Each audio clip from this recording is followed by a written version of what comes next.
Bismillahirrahmanirrahim. Assalamualaikum warahmatullahi wabarakatuh. Innal hamdalillah nahmaduhu ta'ala wa nasta'inuhu wa nastaghfiruh wa na'udzu billahi min shururi anfusina wa sayyiati a'malina. Man yahdihillahu fala mudilla lahu wa man yudlil fala hadiya lahu. وأشهد أن لا إله إلا الله وحده لا شريك له وأشهد أن محمدا عبده ورسوله يا أيها الذين آمنوا اتقوا الله حق تقاته ولا تموتن إلا وأنتم مسلمون يا أيها الناس اتقوا ربكم الذي خلقكم من نفس واحدة وخلق منها زوجها وبث منهما رجالا كثيرا ونساء واتقوا الله الذي تساءلون به والأرحام إن الله كان عليكم رقيبا يا أيها الذين آمنوا اتقوا الله وقولوا قولا سديدا يصلح لكم أعمالكم ويغفر لكم ذنوبكم ومن يطع الله ورسوله فقد فاز فوزا عظيما ثم أما بعد فإن أصدق الحديث كتاب الله وخير الهدي هدي محمد صلى الله عليه وعلى آله وسلم وشر الأمور محدثاتها وكل محدثة بدعة وكل بدعة ضلالة وكل ضلالة في النار.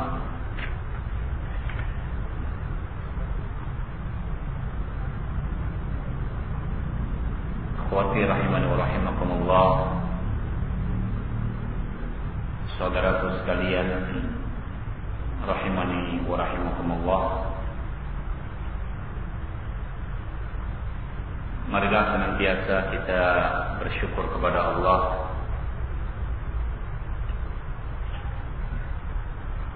Zat yang telah menganugerahkan kepada kita semua berbagai macam kenikmatan, baik yang zahir maupun yang batin, dan tidak samar bagi kita atau tidak asing bagi kita bahwa perwujudan realisasi bentuk nyata dari sikap bersyukur seorang hamba kepada Allah bagi yang menjadi abdun lillah, ketika manusia itu menjadi hamba Allah, yaitu beribadah kepada Allah, menjadikan Allah Jalla wa'ala sebagai sembahannya dengan cara memperbagus dalam beribadah, dengan cara menyempurnakan ibadah-ibadah yang Allah perintahkan. Karena semakin seorang itu berusaha untuk menyempurnakan perintah-perintah Allah berupa kewajiban, maka akan semakin sempurna pula Islamnya. Seperti yang kita ketahui bahwa Islam itu dibangun di atas 5 dasar, yaitu 2 kalimat syahadat, syahadatullah wa syahadatul rasul, kemudian iqamus shalah, iqaiz zakat, wa hajjul bait, wa shaum ramadan.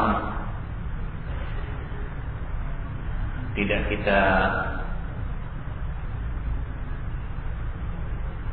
ragukan bahwa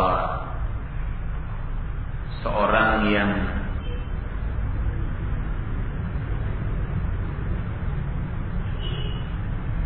mengaplikasikan dalam kehidupannya dan memenuhi satu kelaziman daripada 2 kalimat syahadat, Adapun syahadatullah, seorang betul-betul memurnikan dalam beribadah kepada Allah, tidak mengotori dalam ibadahnya dengan berbagai macam jenis kesyirikan, akan menuju kepada satu bentuk peribadahan yang sempurna. Jangan mengira bahwa perintah untuk senantiasa beribadah kepada Allah ini tidak diperintahkan kepada jami'ur rusul, kepada seluruh para rasul. Bahkan semua para rasul mukhatabun, semua para rasul dalam ayat-ayat Allah itu semua mendapatkan perintah dari Allah untuk senantiasa beribadah hanya kepada Allah. Artinya jangan kemudian kita meremehkan, seolah-olah dalam berpenampilan, misal pakaian kita sudah di atas mata kaki, dalam berpakaian sirwal kita atau gamis kita, atau dalam berpenampilan seorang sudah berpenampilan zaini sunnah, mungkin memanjangkan jenggot bagi kaum lelaki, memendekkan kumis dan seterusnya. Demikian pula bagi yang akhwat atau nisa dengan pakaian yang telah disyariatkan atau sesuai dengan syariat. Jangan kemudian kita menyangka bahwa tidak butuh usaha dan upaya untuk memperhatikan satu sisi yang sangat diperhatikan para rasul, yaitu janibut tauhid. Dalam perihal tauhid, tauhid bukan hanya semata-mata kita ketahui Allah itu menciptakan kita, Allah itu yang pantas bahkan satu-satunya zat yang diibadahi. Tapi tauhid juga meliputi berbagai macam upaya untuk membersihkan dari berbagai macam noda kesyirikan. Tidak boleh seorang dalam menunaikan ibadah itu dicampuri dengan kesyirikan. Bahkan itu satu amanah yang sangat luar biasa, dan itu hak Allah yang harus pertama kali manusia itu memperhatikan tentang haqqullah, ayya'budu wa la yusyriku bihi syai'a. Haknya Allah itu adalah untuk diibadahi semata dan tidak boleh seorang itu menyekutukannya dengan apapun. Allah Jalla wa Ala perintahkan kepada Nabi kita Muhammad sallallahu alaihi wasallam seperti dalam surat Az-Zumar, awal-awal surat Az-Zumar, fa'budillah mukhlishan lahuddin. Allah perintahkan kepada Nabi kita Muhammad sallallahu alaihi wasallam, sementara kita kenal Rasulullah sallallahu alaihi wasallam itu dijaga oleh Allah dari sejak kecilnya tidak terjatuh dalam berbagai macam kesyirikan. Itu pun diperintahkan, beribadahlah engkau wahai Muhammad kepada Allah dengan memurnikan agamanya. Ala lahu ad-dinul khalis.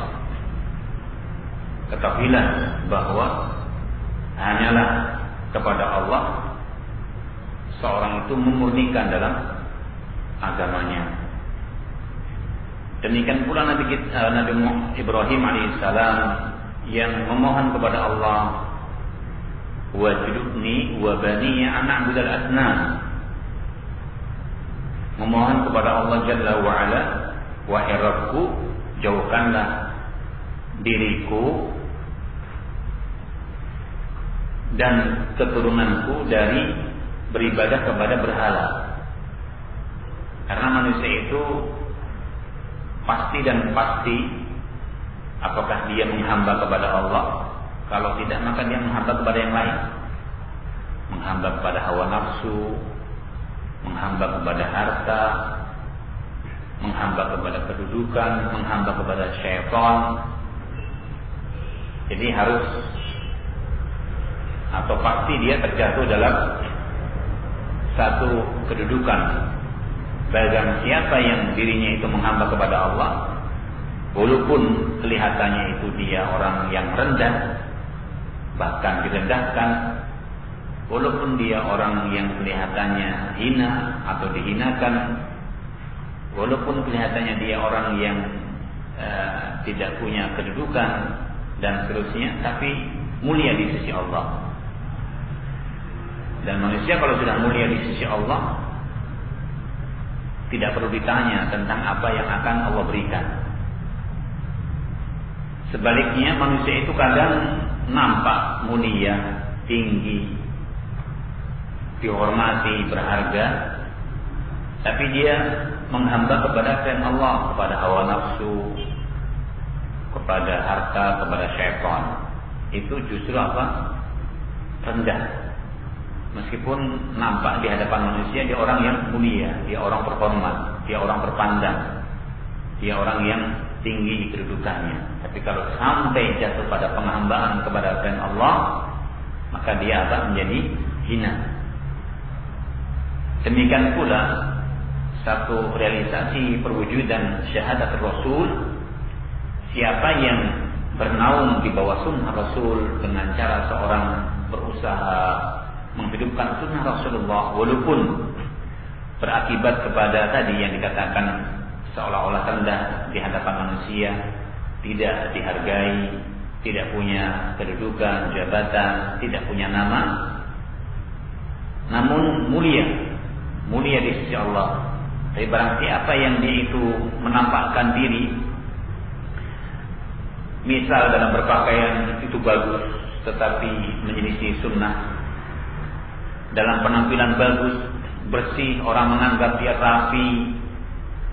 Andai kata laki-laki, semua wanita jika menengok pasti tertarik. Itu belum tentu kemudian dia menjadi apa? Mulia di sisi Allah.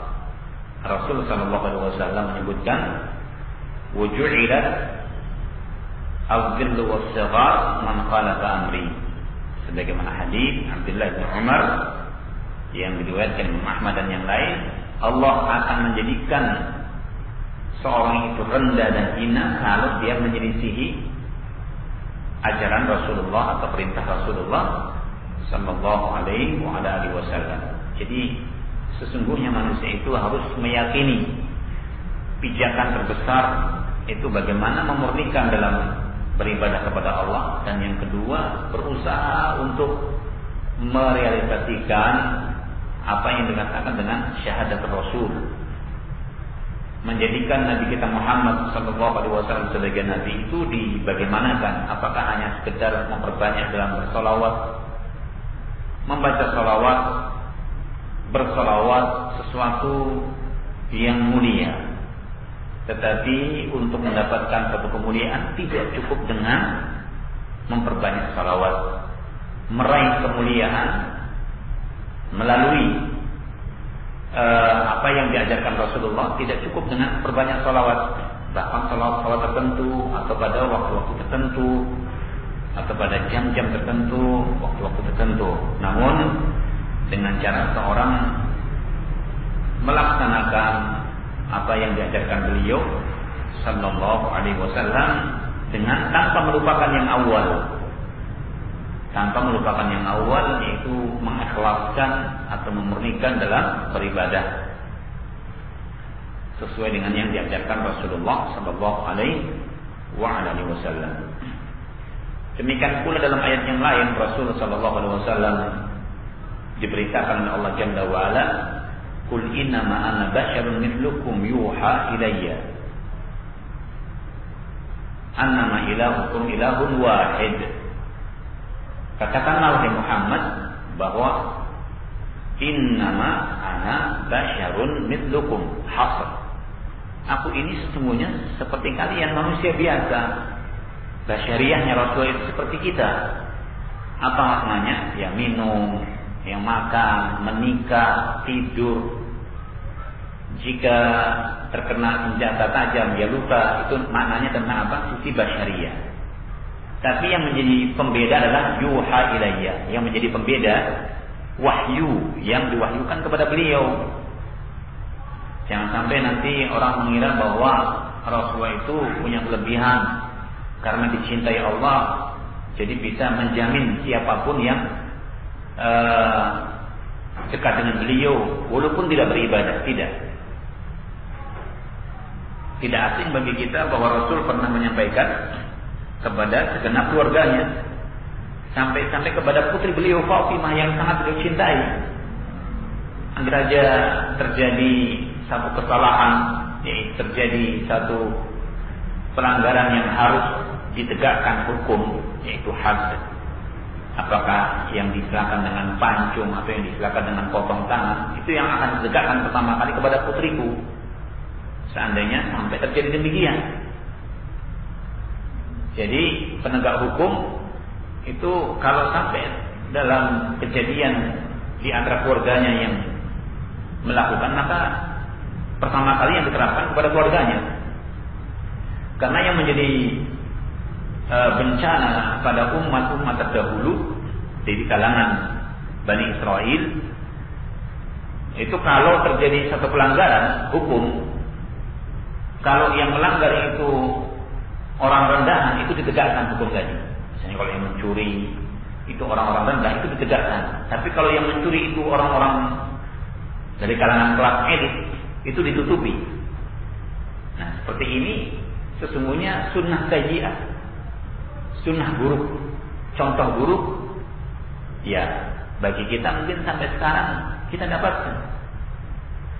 Kalau di kampung orang itu sudah nggak punya, nyuri ayam dipukuli saya mati kan biasanya begitu. Atau kadang hanya nyuri sandal, atau kadang nyuri baju untuk lebaran atau yang lainnya, dipukuli saya meninggal.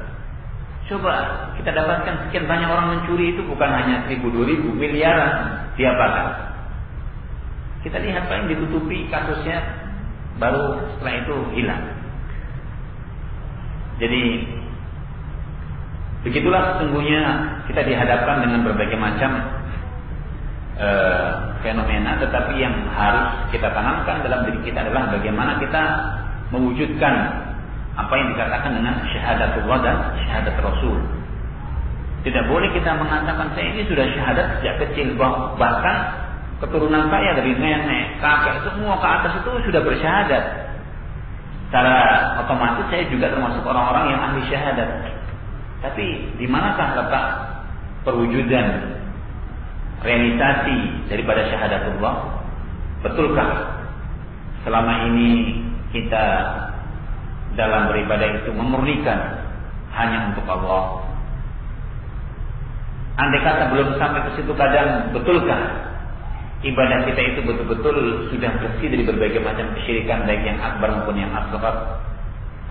Nah, ikhwan barakallahu fikum, sehingga semua itu memiliki satu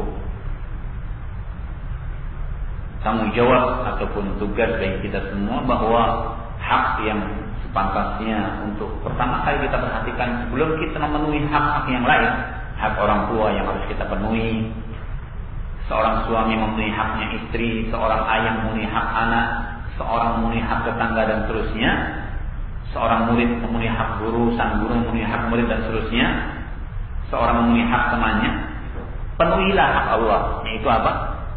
Ayya'budu wa la yusyriku bi syai'a. Hendaknya mereka yang manusia itu beribadah kepada Allah dan jangan menyekutukan dengan apapun. Dan istilah menyekutukan dengan apapun itu mencakup baik yang akbar maupun asghar. Tidak boleh menyekutukan Allah dengan syirkul akbar lebih-lebih, atau dengan syirkul asghar berupa riya. Dalam beribadah itu inginnya dipuji, disanjung, dilihat orang, atau sum'ah, yaitu beribadah supaya orang banyak mendengar tentang reputasinya, tentang kiprahnya, tentang perbuatannya. Semua itu merupakan noda-noda yang mengotori, dalam amal soleh yang seorang lakukan. Maka Allah Jalla wa Ala mengingatkan kepada Nabi kita Muhammad sallallahu alaihi wasallam dengan menyebutkan tentang basyariahnya beliau, yuha ilayya innama ilahukum ilahun wahid. Sesembahan kalian itu hanya satu. Sesembahan kalian itu hanya satu, yaitu siapa? Allah. Maka perhatikan betul. Perhatikan betul. Kemudian Allah beritakan, faman kana yarju liqa'a rabbih. Siapa yang kelak di hari kiamat itu ingin berjumpa dengan Allah. Berjumpa dengan Allah, mendapatkan balasan dari Allah yang mulia, mendapatkan balasan dari Allah Jalla wa'ala yang baik. Falyamal amalan salihah. Jadi dipersyaratkan barang siapa yang ingin berjumpa dengan Allah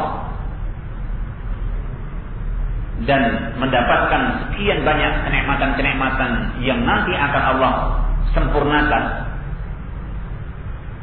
Karena kenikmatan yang di dunia ini sebenarnya belum seberapa.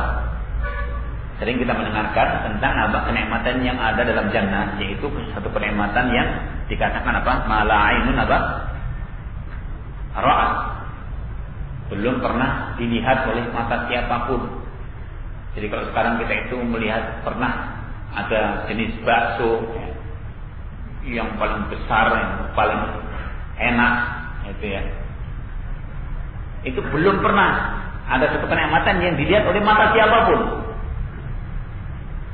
Kalau kita mungkin pernah merasakan, melihat adanya satu buah-buahan yang sangat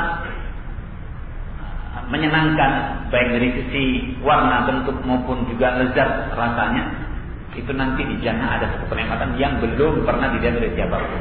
Wala udhun sami'at, dan belum pernah terdengar oleh pendengaran siapapun. Karena kita mendengarkan cerita ya, kalau orang itu pergi jauh ke negeri seberang, ke negeri orang, ke negara lain, pulang bercerita, ada buah-buahan begini belum ada di Indonesia itu. Sampai mungkin air liurnya netes ya, karena apa? Tergiur dengan ceritanya. Itu belum pernah terdengar oleh pendengaran siapapun. Wala khatara ala qalbi bashar, dan belum pernah terbetik dalam benak siapapun. Mungkin kadang-kadang kita pernah terbetik dalam benak kita, andai kata ada satu makanan yang dia itu tidak pernah basi, rasanya sesuai dengan selera kita. Hampir setelah kita makan, masing-masing kan seleranya macam-macam ya.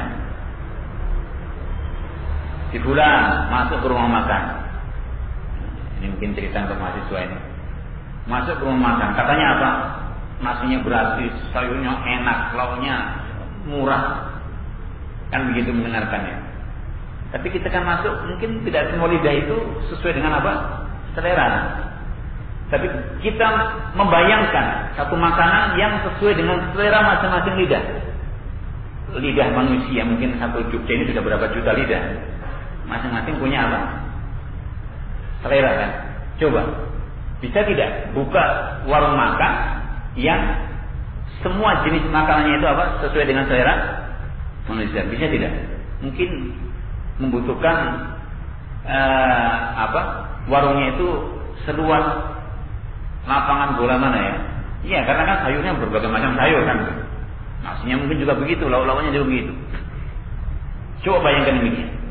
Tetapi di jannah akan ada, setiap makanan itu pasti berselera dan tidak akan membosankan.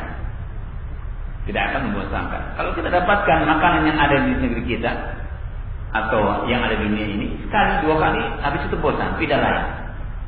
Maka tidak jarang sekian banyak ruang makan buka, awal-awal kalau bagus, habis itu karena bosan orang tutup. Nah, ikhwan barakallahu fikum. Jadi yang semacam ini satu kenikmatan yang jangan kemudian seorang menganggap tidak pernah akan diraih, tapi dengan catatan yang akan meraih itu harus ada usaha di dunia, dan kita berusaha di dunia ini hanya sekali. Bahkan usaha kita semakin bertambah umur, semakin pendek usaha kita.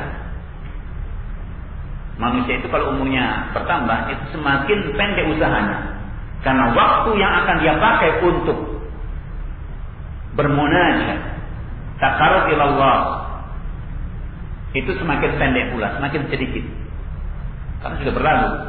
Andai kata usia kita taruhlah ditakar kurang lebih ya, mencapai pada 70-80 tahun. Sudah berlalu, mungkin ada yang 40, ada yang berlalu 60, berlalu 50, berlalu 20, berlalu 15. Kan semakin berkurang, sudah berlalu dari kita usia kita sekian tahun namanya.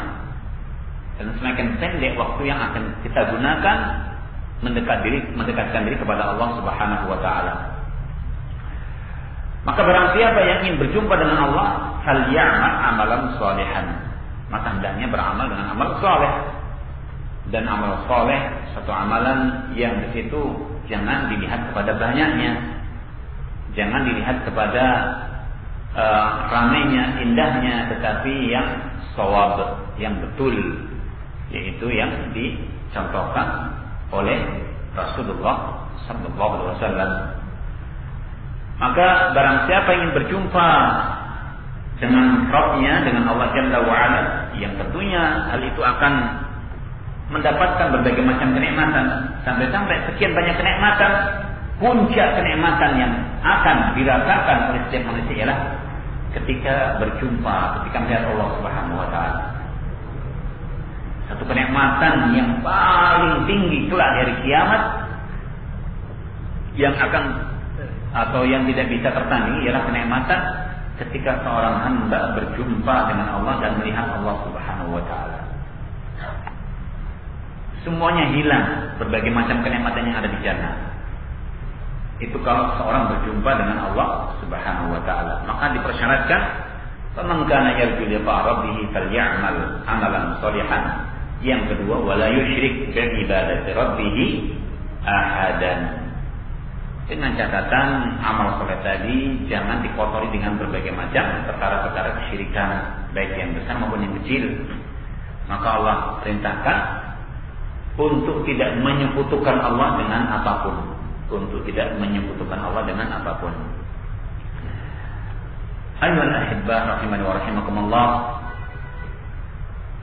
Kemudian kita harus pandai bersyukur bahwasanya Allah Jalla wa Ala ini zat yang Maha tahu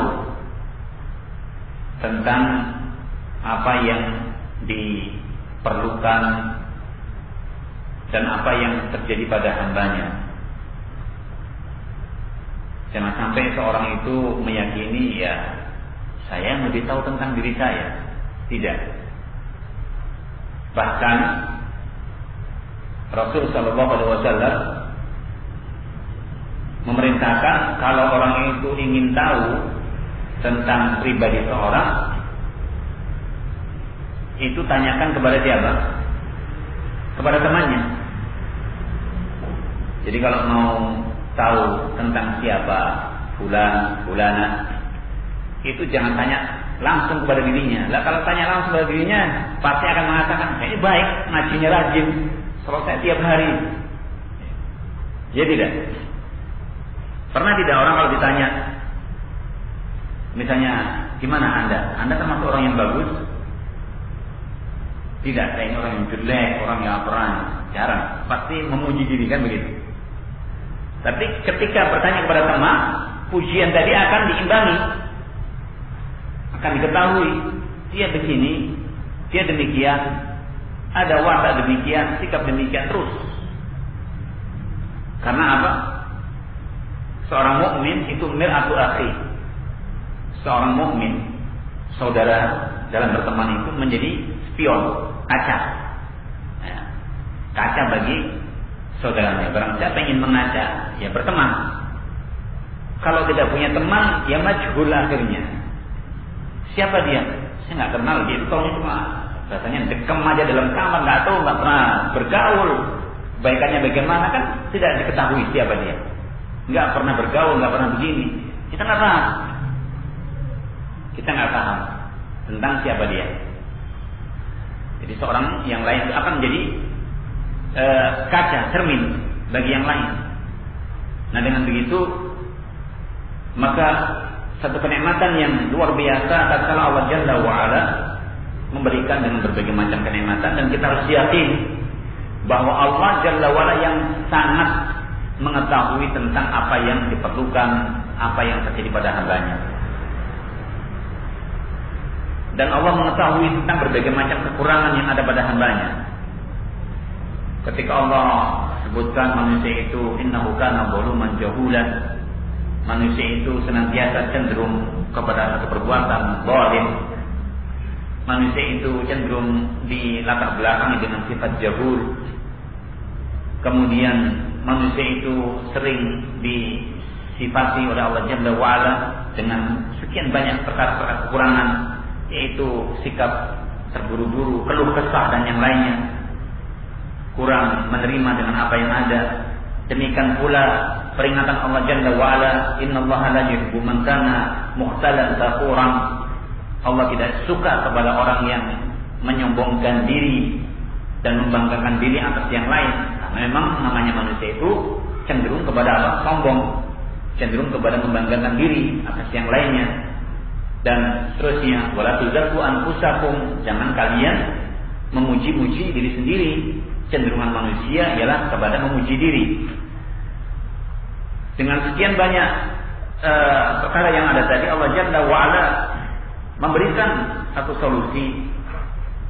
Di antaranya apa yang di sekitar kita dalam perkara pembahasan, yaitu masalah kitabul fikih, masalah fikih, bahwa ibadah yang Allah perintahkan berupa salat, berupa puasa, berupa zakat dan yang lain, itu ada yang diistilahkan fardu dan ada yang diistilahkan dengan tatawwu. Ada yang diistilahkan dengan ibadah itu yang wajib, yang pokok, yang harus tunaikan, karena barang siapa yang meninggalkan dan mengingkari bisa terjadi pada kekafiran. Berbeda dengan ibadah yang sunnah, barang siapa yang meninggalkan tidak sampai terjatuh dalam perkara kufur. Misalnya seorang hanya melakukan ibadah yang wajib, tapi dia tidak mampu melakukan perkara-perkara yang sunnah, itu tidak sampai jatuh kepada perkara kekufuran. Jadi barang siapa yang meninggalkan kewajiban, bahkan kadang dengan sengaja,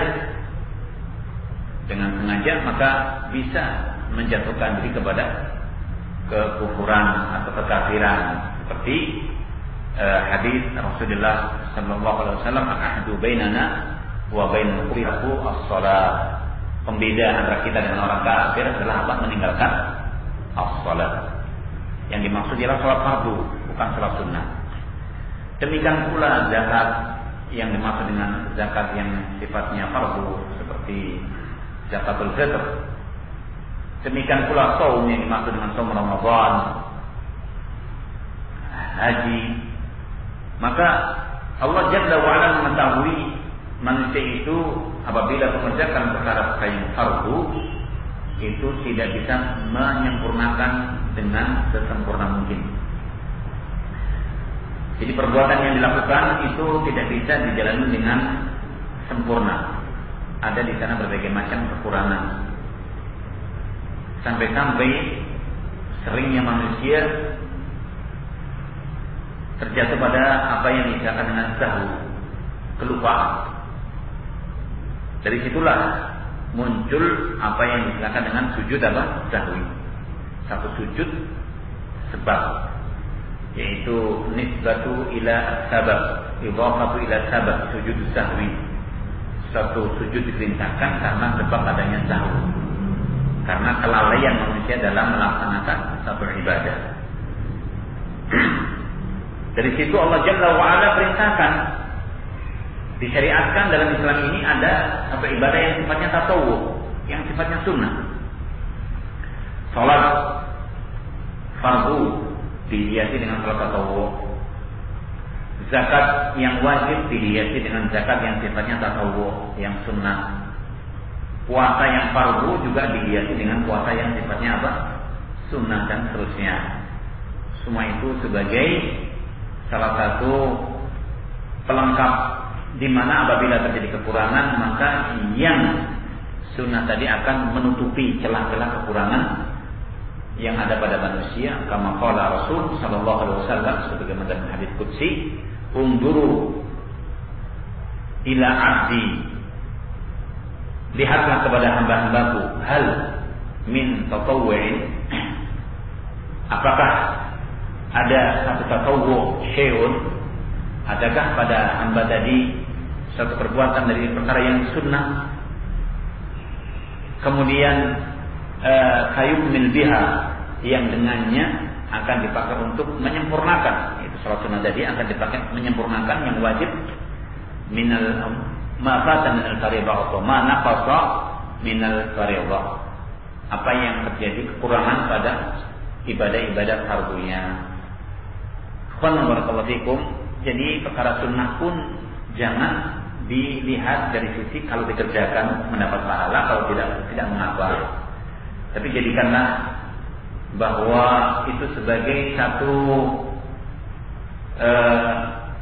modal bagi kita kelak dari kiamat, bahwa perkara-perkara yang wajib yang kita kerjakan Allah Maha mengetahui akan adanya berbagai macam kekurangan, maka jangan seorang itu malas.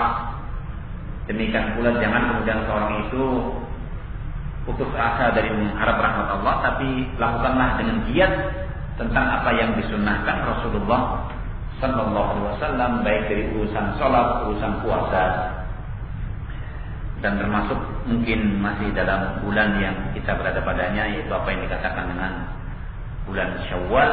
Rasulullah sallallahu alaihi wasallam menyebutkan tentang keutamaan pada bulan Syawal, yaitu man shoma Ramadan tsumma atba'ahu sittan min Syawal. Barang siapa yang puasa Ramadan dia genapkan, kemudian dia sertakan 6 hari Syawal, faka'annahu qasiyamud dahr, maka dia seperti seorang yang berpuasa setahun.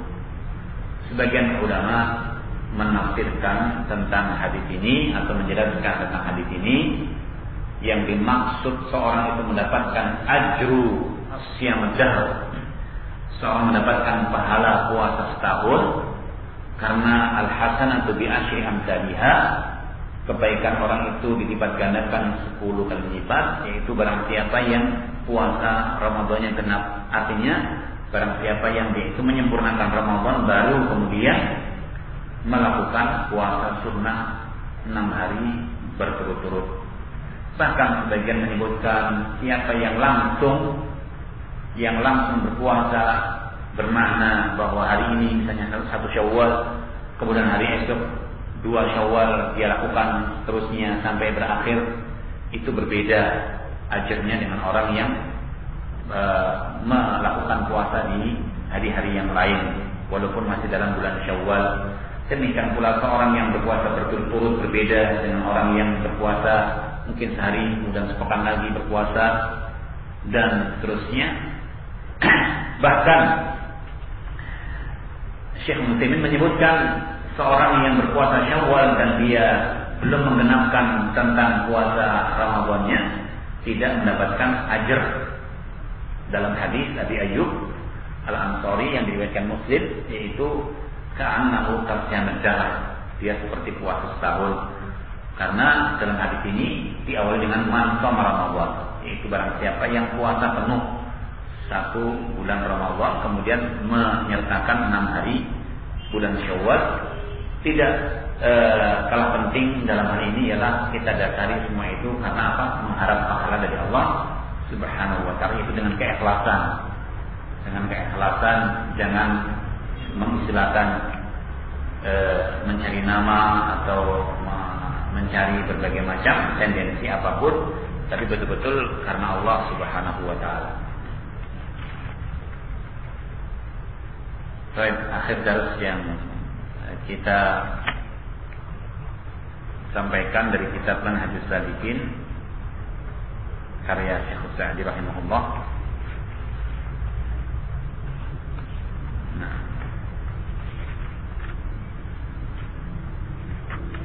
sudah selesai kita berdoa.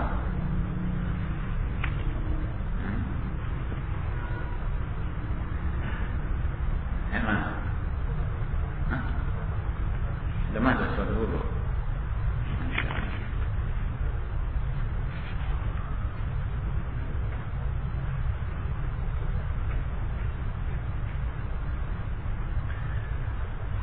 Baik, satu perkara yang mungkin ingin kita sisipkan dalam pembahasan ini, yaitu pembahasan yang diangkat oleh Syekh As-Sa'di rahimahullah dalam faslu izalatun najasah wal asya' an-najizah,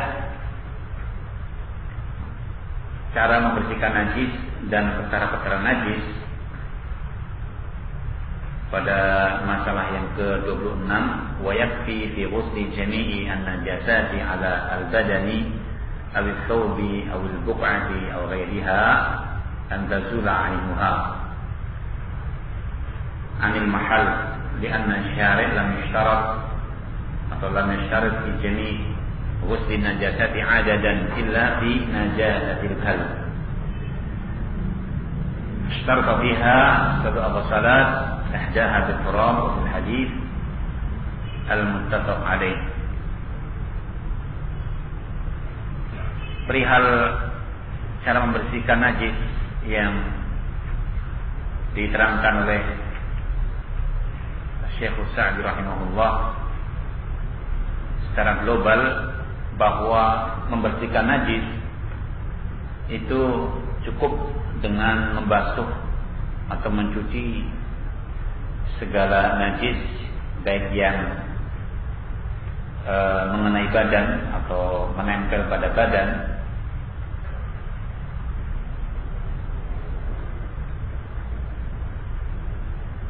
atau pakaian atau tempat atau yang lain, itu dengan cara kalau ain najasah, wujud najis tadi sudah hilang dari tempat tersebut. Misalnya ada najis yang mengenai pada badan kita, kalau kita cuci, kita basuh, kemudian wujud najisnya tadi sudah hilang, maka sudah dikatakan apa? Sudah dikatakan telah bersih atau telah suci. Demikian pula pakaian atau tempat. Dan syariat tidak membatasi tentang berapa kalinya. Karena sebagian orang kalau mencuci pakaian itu kalau belum 3 kali pembasuhan itu belum apa? Belum tentram. Padahal yang bahkan kadang yang mengena pada pakaian itu bukan najis, hanya kotoran saja, kena debu atau kotor karena sesuatu yang bukan najis. Ini kita membicarakan masalah najis. Jadi kalau yakin bahwa wujud najisnya itu sudah hilang, tidak perlu seorang itu berlebihan dalam masalah membasuh atau mencuci sesuatu yang najis. Khawatir kita jatuh dalam hal was-was. Kalau sudah was-was dalam masalah bersuci, itu syaitan yang akan andil. Kalau sudah syaitan yang ikut andil, bahaya. Jadi jangan dikira kita ini tidak pernah kerasukan jin, bebas dari godaan syaitan. Ya. Jangan kita ini bebas dari kerasukan jin, tapi merasa bebas dari godaan syaitan. Hampir setiap saat syaitan itu menggoda kita. Bahkan syaitan itu berjalan pada tubuh Bani Adam, itu pada apa? Saluran darah yang ada pada urat nadi seseorang, menggoda terus. Apapun yang bisa dilakukan oleh syaitan untuk melemahkan Bani Adam. Dan jangan mengira permasalahannya hanya masalah perdagangan. Ini kalau dagang senantiasa kok tidak pernah tentram ya. Seringnya muncul sifat dengki, sifat hasad kepada teman saya. Jangan mengira godaan syaitan itu hanya dalam saat kita berdagang, dalam saat kita mungkin bergaul dengan teman kita. Bahkan dalam masalah taharah, bersuci, banyak manusia yang mereka itu was-was. Wudu itu kadang kalau kita perhatikan sebagian orang, masya Allah, ini kalau ditampung ya dari air keran yang dikucurkan itu mungkin sudah 1 drum itu. Bolak-balik. Kenapa dicuci tangan lagi? Balik lagi. Wudu lagi, diulang lagi. Sampai kalau keran itu tidak dipolkan itu seperti tidak apa, syaitannya tidak lari ya. Nah, kalau disemprot pakai keran yang tidak dipolkan itu seolah syaitannya tidak lari. Nah, waswas. Demikian pula dalam berpakaian. Demikian pula dalam masalah bersuci tadi, mencuci pakaian atau mencuci sesuatu yang kena najis, baik yang melekat pada badan kita, yang mengenai pakaian kita, atau yang mengenai tempat. Ini seorang kadang waswas. Itu syaitan. Syaitan. Maka seorang kalau sudah mempelajari satu fikih dan itu satu keyakinan, jauhkan waswas seperti itu dengan satu keyakinan yang tidak boleh. Kemudian seorang bertolak belakang dengan satu keyakinan yang diyakini Rasul sallallahu alaihi wa ala alihi wasallam. Hanya dalam perkara illa fi najasatil kalb, kecuali dalam masalah najisnya anjing. Disebutkan di situ tentang satu adat. Dikatakan sab'u wa salas, yaitu dengan 7 kali mencucinya. Ihdaha biturab, salah satunya ialah dengan tanah.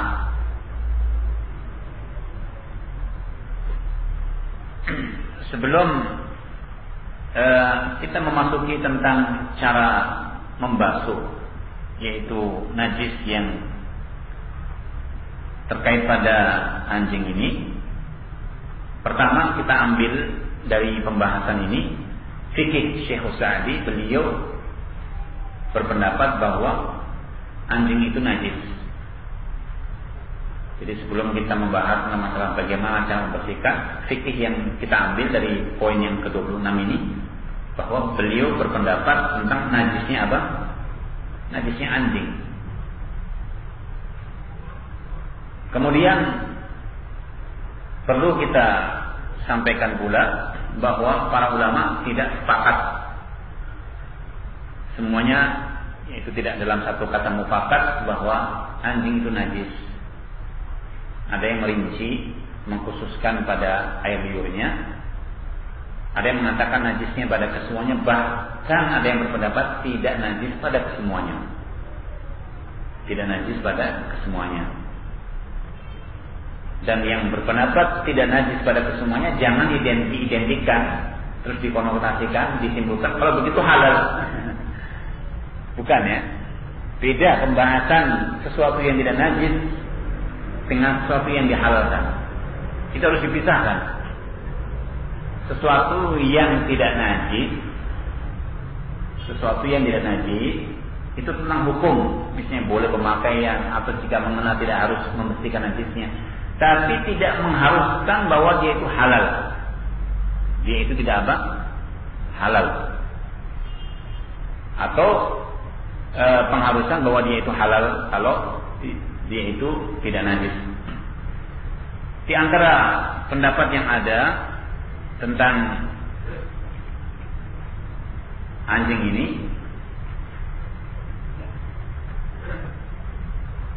Imam Ahmad kemudian disertai oleh Imam Syafi'i dan majmu'ah dengan ulama, dan ini yang diistilahkan oleh para ulama dengan jumhur ulama, mayoritas ulama itu berpendapat tentang najisnya anjing secara keseluruhan. Najisnya anjing secara keseluruhan sampai rambut, bulu anjing itu pun najis. Dan ini yang disebutkan merupakan qaul aktsar ahli ilmi, pendapat yang dianut oleh banyak atau kebanyakan para ulama tentang najisnya anjing. Sampai bulunya pun najis.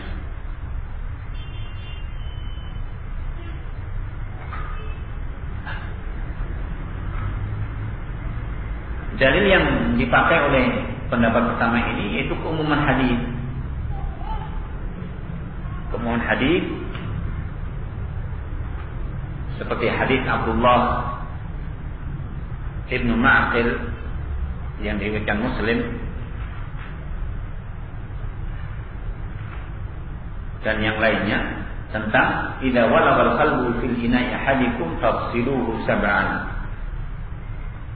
Kalau ada seekor anjing melihat ada bejana, maka cucilah sebanyak 7 kali.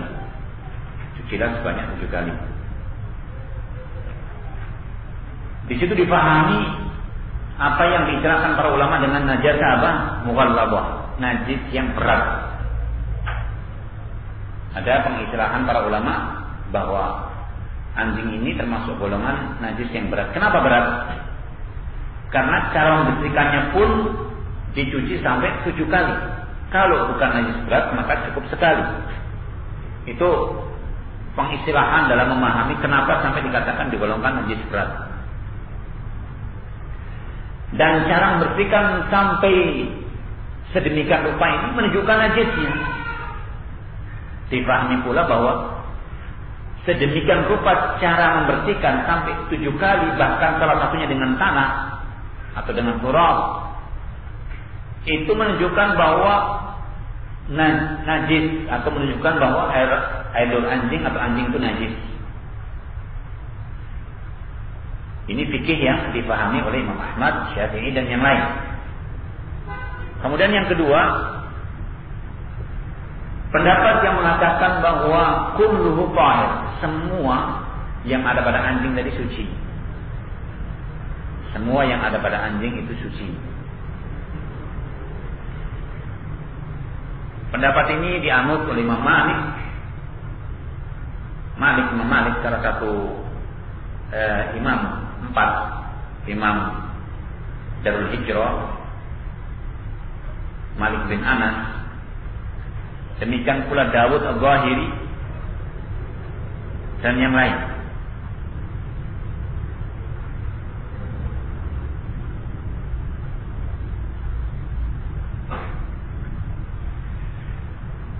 Mereka berdalil dengan satu ayat yang tertera dalam surat Al-Maidah.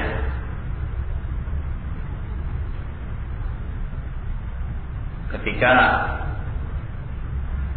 ditanya tentang masalah perkara-perkara yang halal yang diperbolehkan, hal-hal halal yang diperbolehkan, Allah menjawab, fakulu mimma amsakna alaikum, makanlah apa yang dipegang, yang ditangkap oleh anjing.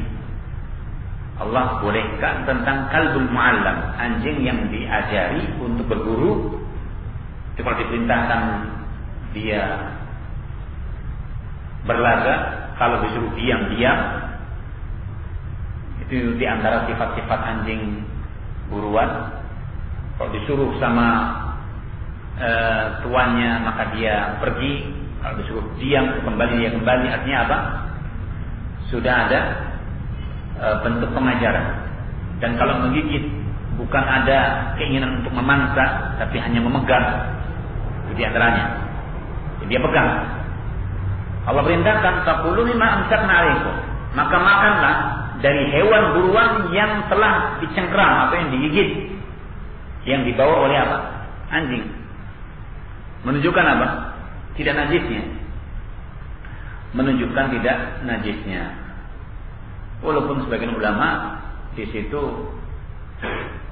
tidak ada pemaknaan yang zahir yang menunjukkan tidak najisnya, karena kaitannya dengan bolehkah hewan yang ditangkap oleh anjing itu dimakan, dihalalkan kalau yang berburu itu anjing, dengan catatan anjing yang berburu tadi anjing yang apa? Anjing yang sudah mendapatkan pengajaran. Jadi jangan sembarang anjing. Di antara dalil yang mereka pakai itu. Kemudian terhadap hadis masalah mencuci sampai 7 kali tadi,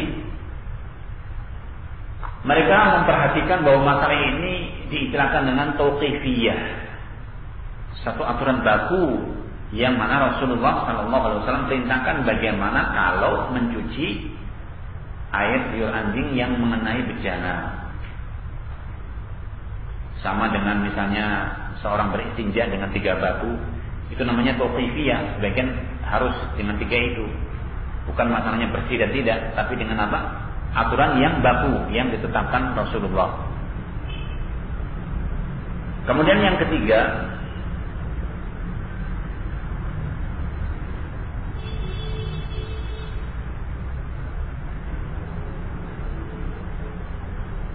pendapat yang mengatakan bahwa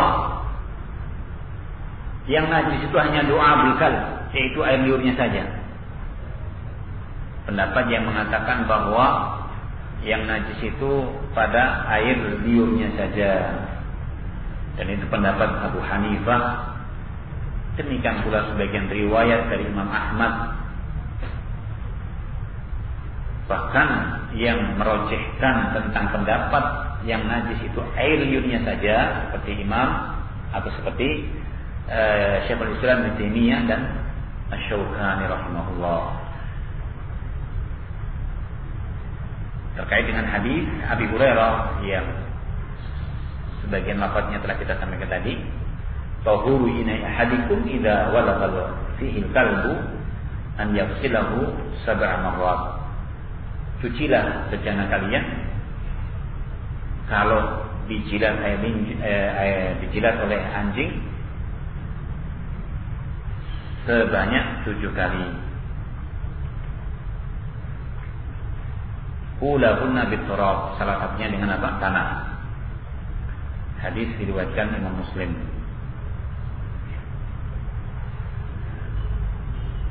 Di sana ada tambahan fal yuriqhu, hendaknya kalau ada air dalam bejana itu dijilat sama anjing, itu disuruh membuang. Sebagian ulama menyebutkan riwayat-riwayat yang syadz, yaitu ganjil. Artinya tidak harus. Namun juga tidak dipaksakan bagi seorang kalau melihat ember atau baskom atau yang lain, kemudian ada anjing yang minum di situ dan menjilatnya, tidak mengharuskan untuk dipakai. Boleh bagi dia untuk membuangnya. Dan istilah hewan seperti anjing dan yang semisalnya itu kalau minum dengan cara menjilat, kucing. Jadi ada hewan-hewan tertentu kalau minum itu dengan cara menjilat. Kalau menjilat, maka di situ air liur yang akan tercampurkan. Karena pada sebagian tidak dengan cara menjilat. Kalau ayam dengan apa? Hah? Kalau ayam minumnya dengan apanya? Menjilat? Pernah lihat ayam minum tidak? Hah? Dengan apa? Dengan paruhnya. Nah, jadi hewan walaupun berkaki 4 itu ada pula yang dengan cara menjilat, seperti sapi, kerbau, itu bukan menjilat lagi. Nah, baik. Itu tentang perihal kedudukan masalah terkait dengan najis dan tidaknya. Wallahu alam tentang pendapat ini mengenai najisnya itu lebih tenteram. Itu pendapat yang mengatakan najisnya anjing secara keseluruhan itu lebih tenteram. Dan yang berpendapat misalnya hanya membatasi pada air liur berarti apa? Bulunya tidak, kan begitu. Kalau yang membatasi pada air liur saja berarti kalau gendong misalnya atau megang atau kesenggol anjing yang dia tidak terkena air liurnya, ya tidak najis. Tidak najis. Ada nanti yang berpendapat, ya najis. Gimana najis? Ya mesti, karena apa?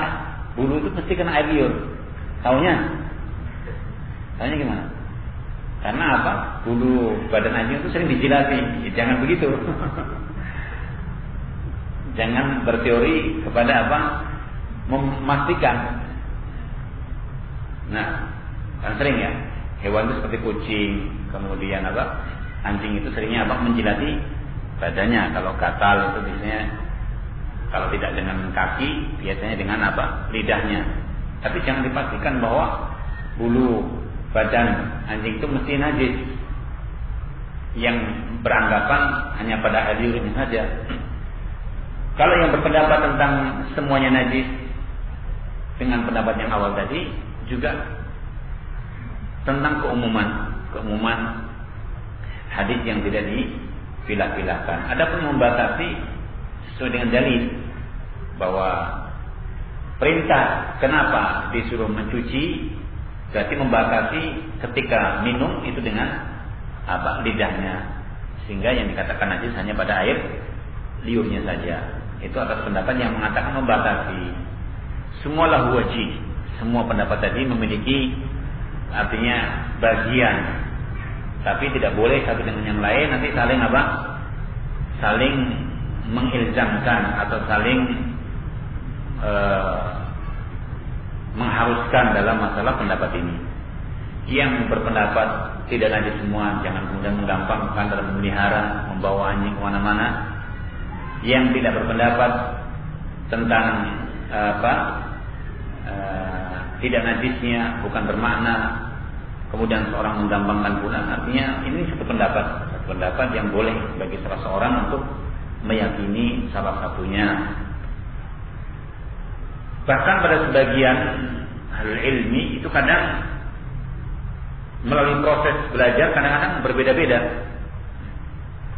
Seperti yang pernah kita dapatkan dulu tatkala kita belajar, kadang seorang alim, seorang syekh ketika mengajarkan dalam pelajaran pertama kali kitab yang dia bentangkan begini, pendapat mungkin meyakini tidak najisnya.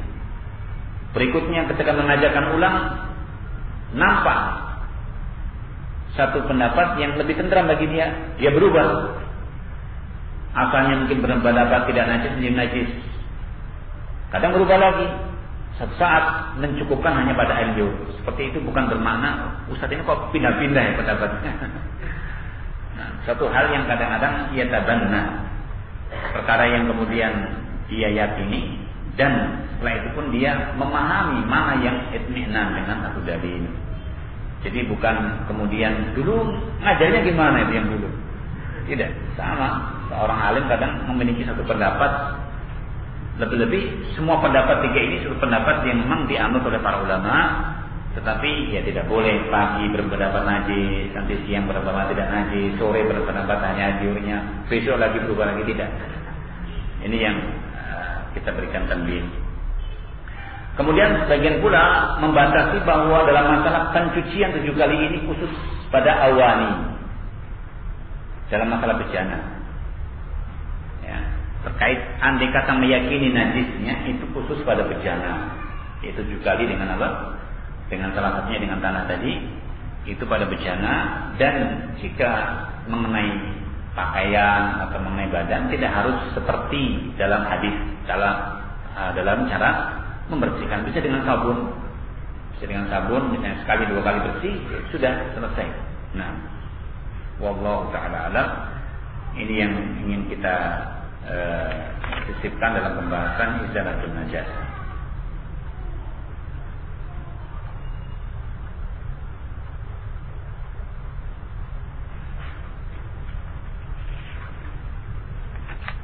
Baik, insyaallah dalam pembahasan sifatul wudu yang kita sampaikan pada pertemuan yang akan datang di tengah azza wajalla. Sebelum kita akhiri, sampai jam 11 ada 10 menit ini.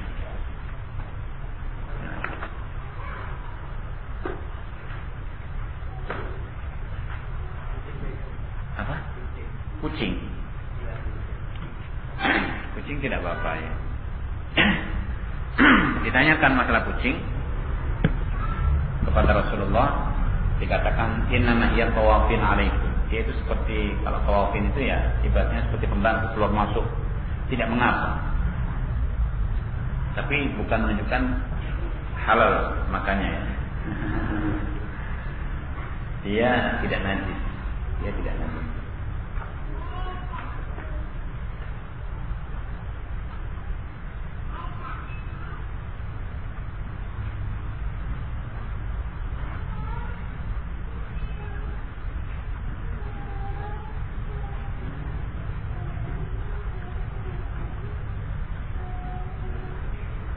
Bagaimana hukum menjual makanan anjing?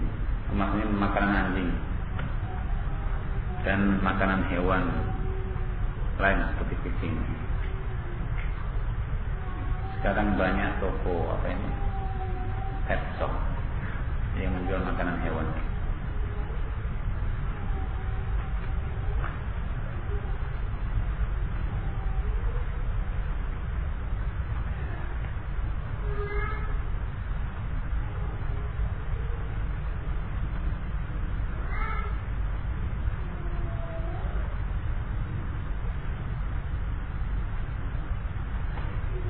Wallahu a'lam.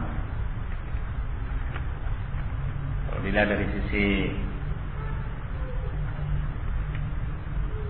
dikatakan apakah ketika seorang menjual makanan anjing yang dengannya melestarikan anjing, ya bukan di situ. Kecuali kalau nampak bahwa anjing yang ada itu penggunaannya sudah bukan semestinya, maka dia menghindar. Ibaratnya seorang menjual sesuatu yang asalnya boleh, mubah, tapi karena ada rangkaian tertentu sehingga hendaknya dia jauhi. Di makanan, jual makanan, jual minuman itu mubah.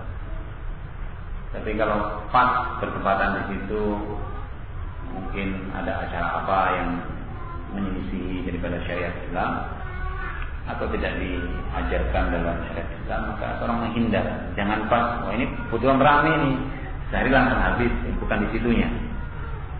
Jadi mencari barokahnya. Sama juga dalam masalah menjual makanan anjing ini, karena di sana ada hadis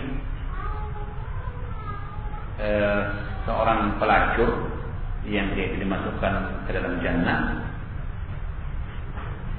memberi minum anjing yang kehausan, yang asalnya rahmah, sifat rahmat, sifat kasih sayang itu juga pada hewan, sifat kasih sayang juga pada hewan. Memberi makan hewan yang tidak diketahui pemiliknya itu luar biasa. Jadi jangan justru ini ada kucing, ada anjing yang sampai tersiksa begitu. Jangan perkaranya di situ kita mencari-cari siapa pemiliknya, yang mampu diberikan untuk diberikan makanan.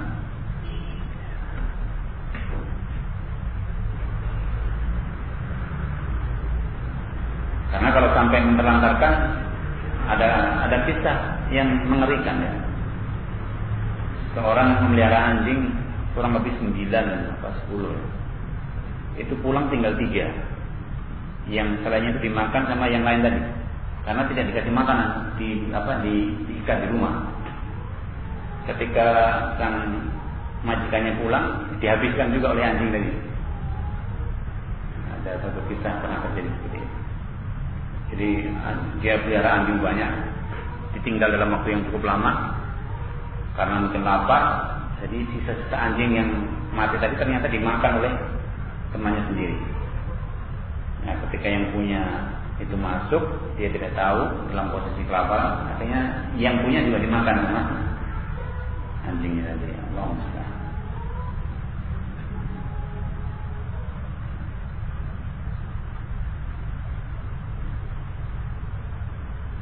Bagaimana hukum memperjualbelikan kucing? Banyak kucing yang dijual belikan. Apa ya namanya latar belakangnya?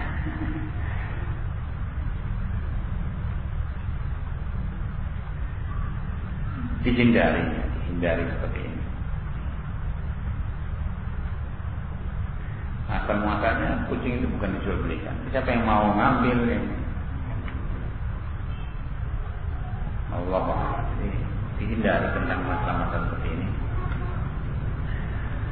Khawatir terjatuh kepada paling tidak seperti tadbir atau seorang menyia-nyiakan amanah. Seorang itu kalau punya harta dan diamanahi berdagang, itu harus betul-betul mengatur uang tadi dengan sebaik-baiknya. Jangan sembarang dalam belanja. Kalau mau berdagang, itu jangan sembarangan. Ada amanah yang Allah pikulkan. Yang modal Itu hendaknya betul-betul seorang itu akan ditanya oleh Allah Jalla wa'ala dipakai apa, belanja itu apa saja. Itu amanah yang pertama yang Allah akan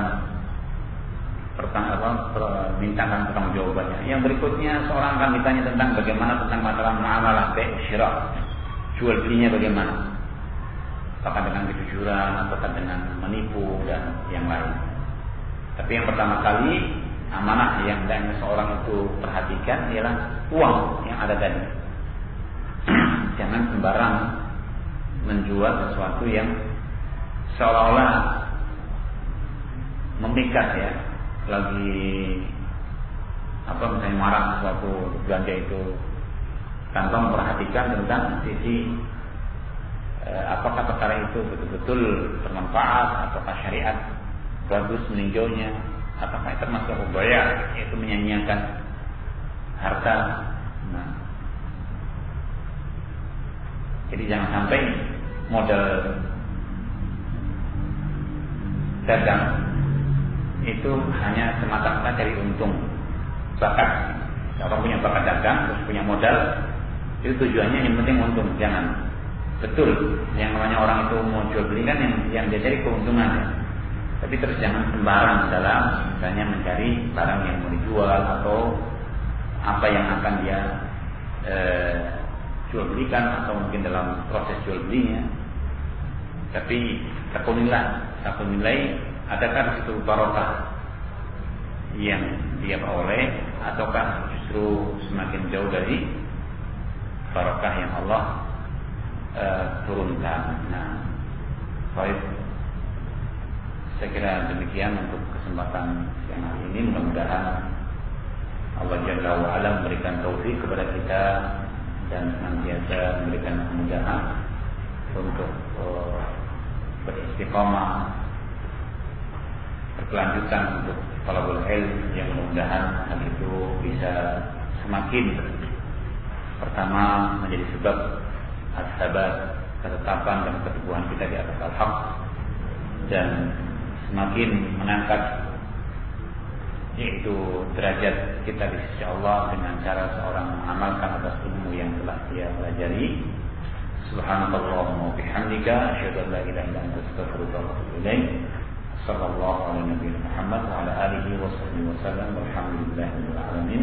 Assalamualaikum warahmatullahi wabarakatuh.